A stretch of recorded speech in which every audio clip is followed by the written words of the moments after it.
Friends, అలాగే విద్యార్థులందరికీ కూడా ఈరోజు పీజీ ఎంట్రన్స్ రాయడానికి ఎటువంటి క్వశ్చన్లు మనం ఎంచుకుంటే మనం ఈజీగా ఎగ్జామ్లో సక్సెస్ కాగలమో ఈరోజు మనం మోస్ట్ ఇంపార్టెంట్ బిట్స్ ఏ చాప్టర్ నుండి వస్తాయో మనం డిస్కస్ చేద్దాం. మామూలుగా ఎంఏ హిస్టరీ రాసేవాళ్ళు లేదంటే జనరల్ స్టడీస్ రాసే వాళ్ళకు కూడా ఈ టాపిక్ల నుంచి ఎక్కువగా అంశాలు అడుగుతుంటారు. ఫైనల్ ఇయర్ చదివే BA విద్యార్థులు మనకు ఇంగ్లాండ్ విప్లవం కానీ, ఫ్రెంచ్ విప్లవం కానీ, అమెరికా అలాగే రష్యా, చైనా విప్లవాల గురించి తెలిసే ఉంటుంది. ఈ విప్లవాల నుండి తప్పనిసరిగా క్వశ్చన్లు వస్తూ ఉంటాయి. ఇక్కడ విప్లవాల గురించి మనం నేర్చుకున్నట్లయితే మనం సెంట్రల్ యూనివర్సిటీ కానీ, JNU కానీ, ఢిల్లీ యూనివర్సిటీ కానీ, లేదంటే ప్రముఖ విద్యా సంస్థలలో మనం ఎంట్రన్స్ రాయడానికి అవకాశం ఉంటుంది. ఈరోజు మనం చెప్పుకోవాల్సిన అంశం ఈరోజు ఫ్రెంచ్ విప్లవం. ఫ్రెంచ్ విప్లవం మనకు తెలుసు, ప్రపంచంలో మొట్టమొదటిసారిగా స్వేచ్ఛ, సమానత్వము, సౌభ్రాతృత్వము అనే భావాలను ప్రచారం చేసిన విప్లవం. దీనికి సంబంధించి అనేక క్వశ్చన్లు మనకు అడుగుతూ ఉంటాడు. ఈరోజు మీకు ఒక 10 క్వశ్చన్లు డీటెయిల్గా నేను ఎక్స్ప్లెయిన్ చేస్తాను. ఆ క్వశ్చన్లు కనుక మనం గుర్తుంచుకున్నట్లయితే దీంట్లో తప్పనిసరిగా 1 లేదా 2 అంశాలు మనకు భవిష్యత్తులో మనం రాసే ఎగ్జామ్స్లో ఉపయోగపడతాయని చెప్పేసి నేను భావిస్తున్నాను. ముందుగా the book spirit of laws was written by. దీన్ని తెలుగులో మనం అధికార విభజన సిద్ధాంతము లేదా అధికార పృథక్కరణ సిద్ధాంతము అని చెప్పేసి మాట్లాడతాం. ఫ్రెంచ్ విప్లవంలో ఇది ఒక ముఖ్యమైన గ్రంథం. దీన్ని రాసింది ఎవరని చెప్పేసి 4 ఆప్షన్లు కూడా మనం ఇవ్వడం జరిగింది. ఇక్కడ చూసినట్లయితే కార్ల్ మార్క్స్, వోల్టేర్, ఏంగిల్స్ అలాగే మాంటెస్కో. దీంట్లో ఎవరెవరు ఈ పుస్తకాన్ని రాశారు, మనం ఎప్పుడైనా సరే ఆన్సర్ చేసేటప్పుడు ప్రధానంగా ఎవరు ఏ పుస్తకాలు రాశారనేది కూడా మనకు ఐడియా ఉండాలి. ఉదాహరణ కార్ల్ మార్క్స్ ఉన్నాడు అనుకోండి. కార్ల్ మార్క్స్ ఎవరు? ఈయన ప్రముఖ కమ్యూనిస్టు సిద్ధాంతకర్త. ఈయన కమ్యూనిజానికి ఫాదర్ లాంటివాడు. ఈయన రాసిన పుస్తకం ఏంది అసలుకు? దాస్ క్యాపిటల్, అట్లాగనే కమ్యూనిస్ట్ మేనిఫెస్టో. కాబట్టి ఇతడు కాదు. కార్ల్ మార్క్స్ అనే ఆయన ప్రపంచంలో కమ్యూనిజానికి ఆయన ఆద్యుడు. అంటే అతను రాసిన పుస్తకం కమ్యూనిస్ట్ మేనిఫెస్టో 1848లో ప్రచురించారు. అది అట్లానే దాస్ క్యాపిటల్ కూడా గొప్ప గ్రంథం. ఈ 2 రాసిన వ్యక్తి కార్ల్ మార్క్స్. కాబట్టి స్పిరిట్ ఆఫ్ లాస్ ఆయనకు సంబంధం లేదు. వోల్టేర్ మన ఫ్రాన్స్ విప్లవంలో ఉన్నాడు, కానీ ఆయన రాయలేదు. కానీ ఆయన ఏం రాశాడు? 14వ లూయి జీవితాన్ని గురించి రాశాడు. The history of 14th Louis అనే పుస్తకాన్ని రాసిన వాడు వోల్టేర్. వోల్టేర్ గొప్ప కవి, ఈయన గొప్ప రచయిత. ఈయన ఫ్రెంచ్ విప్లవంలో సగభాగం అని చెప్పేసి పిలుస్తారు. అట్లాగే ఏంగిల్స్ కూడా ఇంగ్లాండ్ దేశానికి చెందినవాడు, కార్ల్ మార్క్స్ యొక్క మిత్రుడు. మనం చూసుకున్నట్లయితే ఇద్దరు బ్రదర్స్ లాగా ఉంటారు, కార్ల్ మార్క్స్ మరియు ఏంగిల్స్. ఇద్దరు కలిసి కమ్యూనిస్ట్ మేనిఫెస్టోను వ్రాసిన వాళ్ళు. కానీ ఇతను కూడా కాదు, అంటే ఈ ముగ్గురు కాదు. ఇంకెవరు మిగిలారు? చివరిగా మాంటెస్క్యూ మిగిలాడు. కాబట్టి స్పిరిట్ ఆఫ్ లాస్ అనే గ్రంథాన్ని వ్రాసిన వ్యక్తి మాంటెస్క్యూ. ఈ గ్రంథంలో అయిన అధికార విభజన సిద్ధాంతాన్ని చెప్పాడు. ఏం చెప్పాడంటే శాసన, కార్య, న్యాయశాఖలు విడివిడిగా స్వతంత్రంగా పనిచేయాలి. ఏ శాఖ ఇంకో శాఖను అదుపు చేయకూడదు. శాసన, న్యాయ, కార్యవాహ శాఖలు స్వతంత్రంగా ఉన్నప్పుడే దేశం యొక్క అభివృద్ధి జరుగుతుందని చెప్పేసి, ఆ దేశం ప్రజాస్వామ్యయుతంగా ఉంటుందని చెప్పేసి పేర్కొన్నవాడు మాంటెస్కో. దాన్ని స్పిరిట్ ఆఫ్ లాస్ అనే గ్రంథంలో రాయడం జరిగింది. కానీ మనకి ఇక్కడ చూస్తే ఒక క్వశ్చన్ చూస్తే 4 మోస్ట్ ఇంపార్టెంట్ వ్యక్తులు ఉన్నారు. కార్ల్ మార్క్స్ కానీ, వోల్టేర్ కానీ, ఏంగిల్స్ కానీ, మాంటెస్కో కానీ. కానీ ఆన్సర్ మాత్రం మనకు the book spirit of laws was written by Montesquieu. అట్లాగే the chief class that played prominent role in French revolution was. అంటే ఫ్రాన్స్ విప్లవంలో ఏ తరగతి వాళ్ళు ముఖ్యమైన పాత్ర పోషించారు? మనం చూసినట్లయితే ప్రపంచంలో కొన్ని విప్లవాలు వచ్చాయి. రష్యా విప్లవం అనుకోండి, కార్మికులు ప్రధాన పాత్ర పోషించారు. చైనా అనుకోండి, వ్యవసాయదారులు, వ్యవసాయ కార్మికులు ప్రధాన పాత్ర పోషించారు. కానీ ఫ్రాన్స్ విప్లవంలో ఎవరు పోషించారు? మనకు 4 ఆప్షన్స్ ఉన్నాయి. ఉదాహరణకు క్లర్జీ అంటాం, అంటే ప్రభువులు, ల్యాండ్ లార్డ్స్ భూస్వాములు, బూర్జువాస్ మధ్యతరగతి వారు, ఫార్మర్స్ రైతులు. ఈ నలుగురులో ఎవరు అన్నప్పుడు మనం చూస్తే ప్రభువులు ఎప్పుడైనా సరే విప్లవానికి వ్యతిరేకం ప్రభువులు ఉంటారు. ఎవరు కూడా సంస్కరణలు కోరుకోరాలు. భూస్వాములు వీళ్ళు కూడా ఎప్పుడు కోరుకోరు. మధ్యతరగతి వర్గం, 4వది ఫార్మర్స్. అయితే ఫ్రాన్స్ విప్లవంలో మధ్యతరగతి వర్గమే ప్రధాన పాత్ర పోషించింది, అంటే విప్లవానికి వెన్నుదన్నగా నిలిచింది. అందుకే ఫ్రాన్స్ విప్లవంలో ప్రధానంగా ఒక నానుడుగుంది. ఏముందంటే, ప్రభువులు యుద్ధాలు చేస్తే, అలాగే మత బోధకులు ప్రార్థనలు చేస్తే సామాన్యులు పన్నులు కట్టవలే. కానీ ఇక్కడ ఈ విప్లవంలో మధ్యతరగతి వారే ప్రధాన పాత్ర పోషించారు. అందుకే ఫ్రాన్స్లో విప్లవం అనేది సక్సెస్ అయింది. French revolution was started in the year. France విప్లవం ఏ సంవత్సరంలో మొదలైంది? మనం చూసినట్లయితే ఇక్కడ 4 డేట్లు ఉన్నాయి. 1789, 1776, 1917, 1688. మనకి 4 అంశాలు తెలిసి ఉండాలి. ఎందుకంటే మన డిగ్రీ అయిపోయింది, మనం పీజీ ఎంట్రన్స్ రాస్తున్నాము. ఈ క్వశ్చన్ రాకపోవచ్చు, 4 క్వశ్చన్ మంచిది కూడా రావచ్చు. ఉదాహరణకు మనం ఇక్కడ నుండి తీసుకోండి. 1688 ఏ విప్లవం ఇది? రక్తపాత రహిత విప్లవము. ఏ దేశంలో వచ్చింది? ఇంగ్లాండ్లో వచ్చింది. అంటే ఇంగ్లాండ్లో వచ్చిన విప్లవమే రక్తపాత రహిత విప్లవం. 2వ జేమ్స్ దేశాన్ని విడిచి పారిపోవడంతో ఆ దేశంలో విప్లవం విజయవంతమై పార్లమెంటు అధికారాలు పెరిగాయి. ఇది చూడండి. 2వది సిలో 1917 రష్యాలో విప్లవం వచ్చింది. మనం మామూలుగా చెప్పుకుంటుంటాం 2017 నాటికి ప్రపంచంలో రష్యా విప్లవం వచ్చి 100 సంవత్సరాలు అయింది. ఇక రష్యాలో విప్లవం వచ్చింది 1917లో. మొదటి కార్మిక కర్షక విప్లవం అని పిలుస్తాం మనం. మొదటిసారిగా ప్రపంచంలో కమ్యూనిస్టు ప్రభుత్వాన్ని ఏర్పాటు చేసిన విప్లవం రష్యా విప్లవం. ఇక బి ఉందనుకోండి, 1776 ఇది అమెరికాలో వచ్చిన విప్లవం. మొదటిసారిగా అధ్యక్ష తరహా ప్రభుత్వాన్ని ఏర్పాటు చేయడానికి లేదా మొదటి లిఖిత రాజ్యాంగాన్ని వ్రాసుకోవడానికి జరిగిన విప్లవమే మనకు అమెరికా విప్లవం. ఇక ఆన్సర్ ఏదన్నప్పుడు 1789. అయితే ఈ డేట్లన్నీ గుర్తుంచుకోవడం కష్టంగా సార్ అనొచ్చు మీరు. మనం అందుకే చూస్తే ఎప్పుడైనా సరే మనం గుర్తుంచుకునేటప్పుడు డేట్లను కూడా కాస్త జాగ్రత్తగా గుర్తుంచుకోవాలి. ఆ డేట్తో మనం ఏదైనా సంబంధం పెట్టుకుంటే కూడా ఈజీగా ఉంటుంది. ఇప్పుడు 1789 ఉంది. ఎట్లా గుర్తుంచుకోవాలి దీన్ని? సరే, 1 ఎలా గుర్తుంచుకుంటాం? 7, 8, 9 ఈ అంకెలు మనం గుర్తుంచుకున్నాం అనుకోండి, అరే 789 చాలా ఈజీగా ఉంది అనుకోవచ్చు. అంటే 1789. లేదా ఇంగ్లాండ్ తర్వాత 100 సంవత్సరాలకు వచ్చింది విప్లవం ఇది. అంటే ఇంగ్లాండ్లో 1688లో వచ్చింది. అదే ఫ్రాన్స్లో 101 ఇయర్స్, అంటే దగ్గర సంబంధం కొంచెం.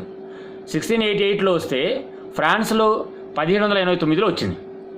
అంటే దీన్ని ఇలా గుర్తుంచుకోవాలి మనం, 100 ఏళ్ళకు అట్లా గుర్తొచ్చాను.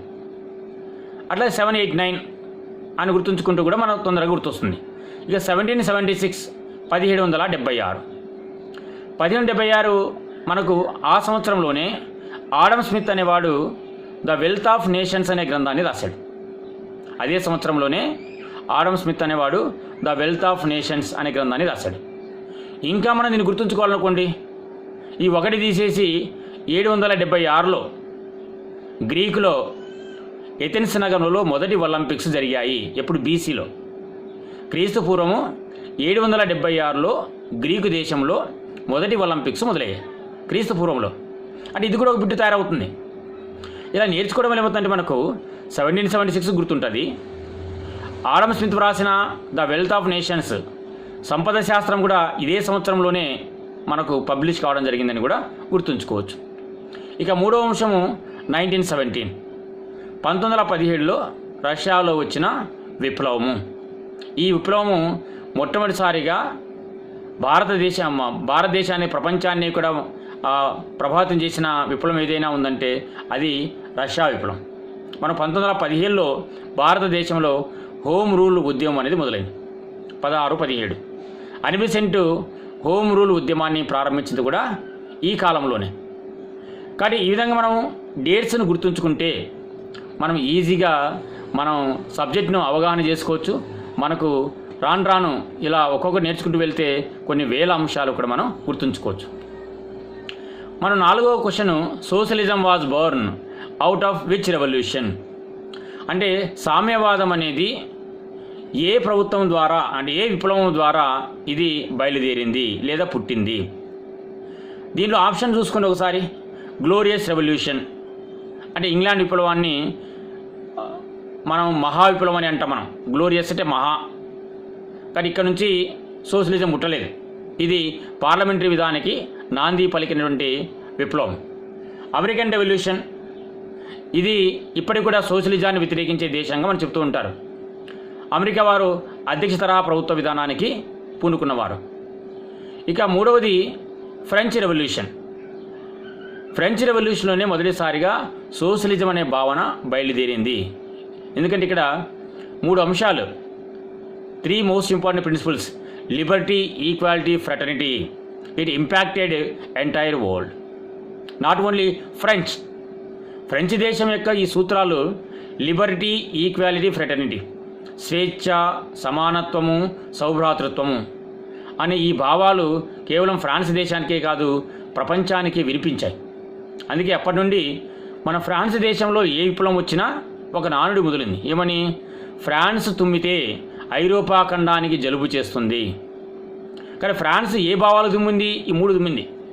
అంటే ప్రతి దేశంలో కూడా స్వేచ్ఛ కావాలి, సమానత్వం కావాలి, సౌభ్రాతృత్వం కావాలనే 3 పదాలను ప్రపంచానికి పరిచయం చేసిన దేశము ఫ్రెంచ్ రెవల్యూషన్. ఆ ఫ్రెంచ్ రెవల్యూషన్ నుండి socialism was Born out of ఈ రెవల్యూషన్ అని చెప్పుకోవచ్చు. ఆఫ్టర్ మీద డెల్యూస్ హూ సెడ్ దిస్? 5వది క్వశ్చన్ చూస్తే మనం ఏంటంటే నా తర్వాత ప్రళయం వచ్చును అన్నది ఎవరు? దీంట్లో 4 అంశాలు ఉన్నాయి మనకు. Louis 15th, Louis 16th, Louis 7th,